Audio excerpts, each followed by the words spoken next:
everyone. For those of you who don't know me, my name's Suzanne and I've been here at the Children's Centre for nearly 12 years. I run the music drama and the Active Antics program, which we've been having here for quite a while. The children actually come down from the centre together as a group into our specialist room, which is where I hold the program. So come in and have a look.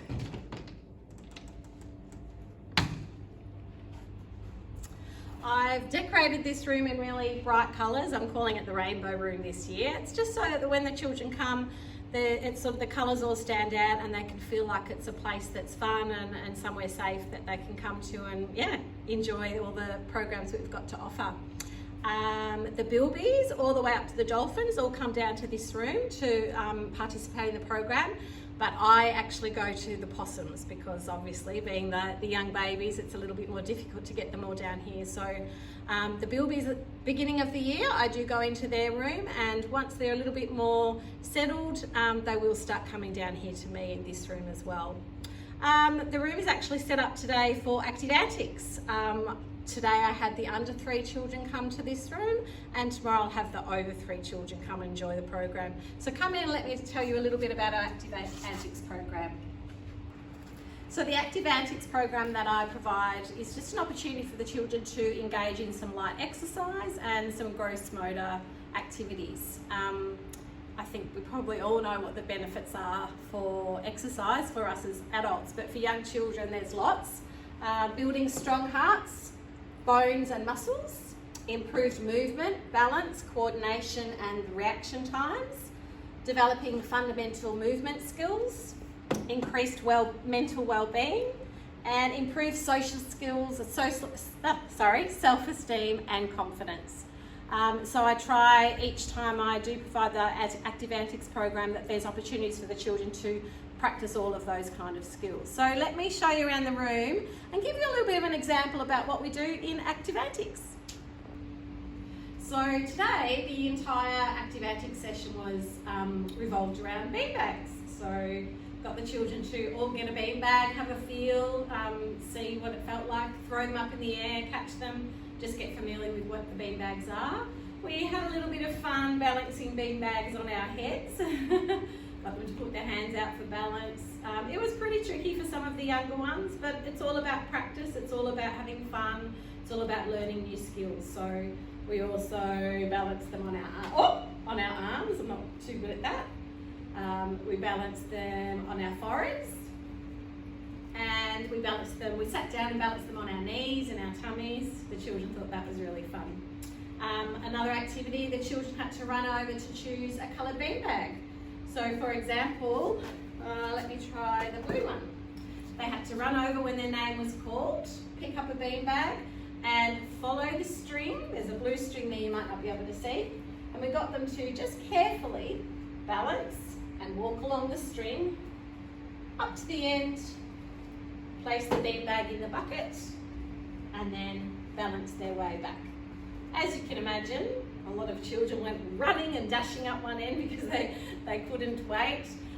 Some of the children didn't follow the line, and I do adapt the program for the different age groups. So it can take on a different feel or look a little bit different depending on the age group that I've got. If you have a look over there, you'll see some Skittles. Just like bowling ones. So the children also had the opportunity to grab a beanbag and roll it along the ground. They actually went down the line and tried and knock the Skittles over. Oh, which I didn't do. Just like that. And so we went through each activity quite slowly and gradually, showing them the skills, explaining to them how to do it. And at the end of the session, we had some free time where the children could just wander around the room and do what they like. So that's one example of what we might do in Active Antics. Now have a look over here. I've just set up a very simple obstacle course. That's also something that we might do in Active Antics. So the children go through the different shaped things, through the tunnel, maybe jumping through the hoops, maybe even rolling on the mat.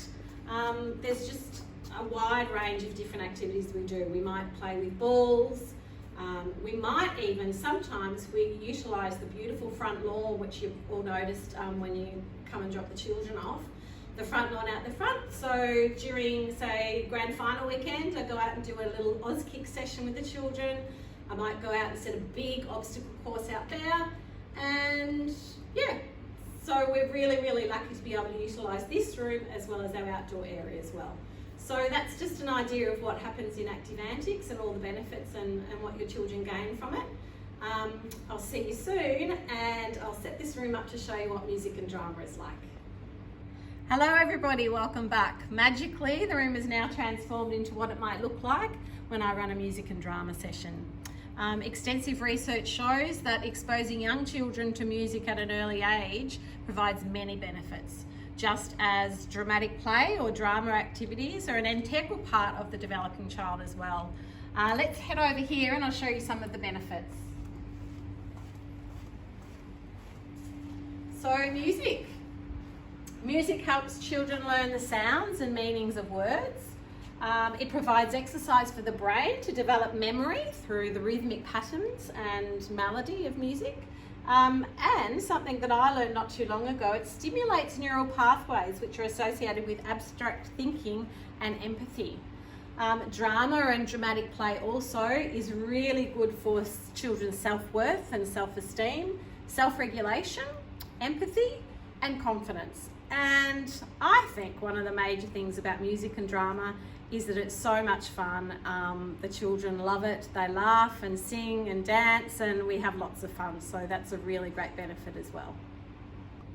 Sometimes I'll also come to music and drama dressed up, just like this. Some of you might recognise this costume from our story night last year. It was made by Megan, and it was for our rainbow fish story.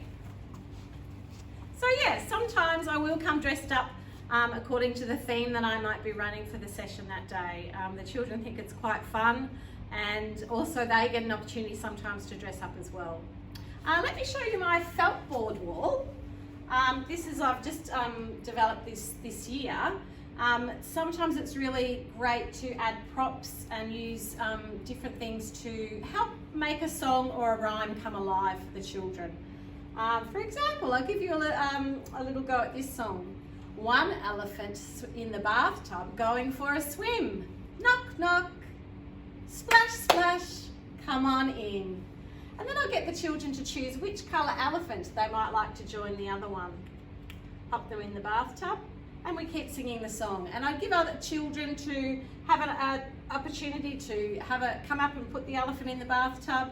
Just gets them involved and brings the songs and rhymes alive. I might also use this one to help stories come alive. You can probably recognise this one with Goldilocks and the Three Bears. The children can sometimes come up and help me, or they might just sit and be engaged in listening to the story. Sometimes I'll go on from that and get the children to maybe dress up and act out the story of Goldilocks and the Three Bears. So that's another way that we might bring stories and songs alive for the children in the music and drama sessions.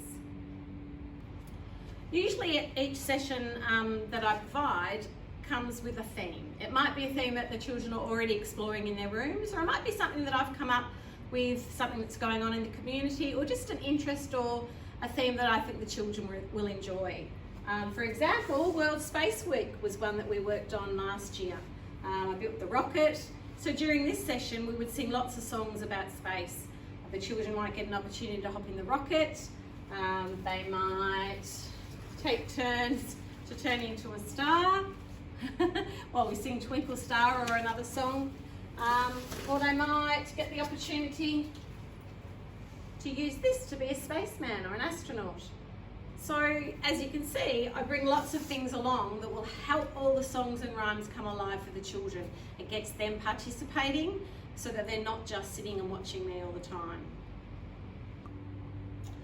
Sometimes when the children arrive, I might have cushions in a circle. It just lets them know where I want them to go so that they've got somewhere to sit so they're not climbing all over each other. This one I've set up today to show you that we might play with musical instruments. I've got a xylophone down here. There's a tambourine and some drums. We've got an extensive array of musical instruments, so generally all the children can have one. And we explore the sounds, we explore rhythm, tempo, all of those kinds of things. Over here, one day I think I did a whole session just based on scarves. So we might put on some music. The children may be able to freely just move around the room with the scarves, or we might do some songs about scarves, about the wind, where they get to blow the scarves. There's an array of songs and rhymes that we can incorporate those sorts of props into the session. Puppets are always a really popular thing to introduce to the children. So sometimes I might use this puppet theatre.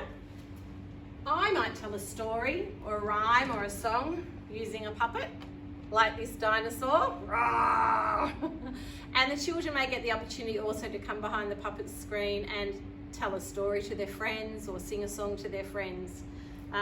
Yeah, puppets are a real popular thing for babies as well, right up to the kindergarten. I always try to make sure that I've got lots of props and things that the children can make sure that the session is interactive and that they can be really involved rather than just sitting and watching and listening.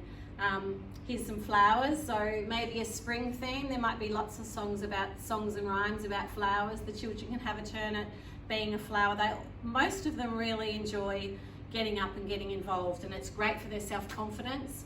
And sometimes maybe at the start of the year some children might be a bit wary and don't want to, but I find by the end of the year most children are really wanting to have a turn.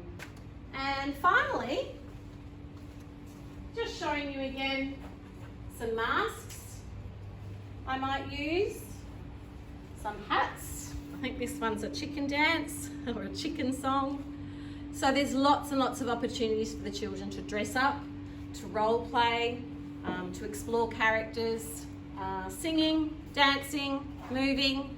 And we always start every song with a hello song and finish with a goodbye song. I have introduced a new one this year, so it will take a little bit of time for the children to learn it, but it's something that when they come each time, they're really familiar with it, and it just helps them feel comfortable getting ready for the session. I hope you've enjoyed the tour today of the Music, Drama and Active Antics room, and hopefully the children will come home and tell you about all the wonderful sessions that we have here. Have a great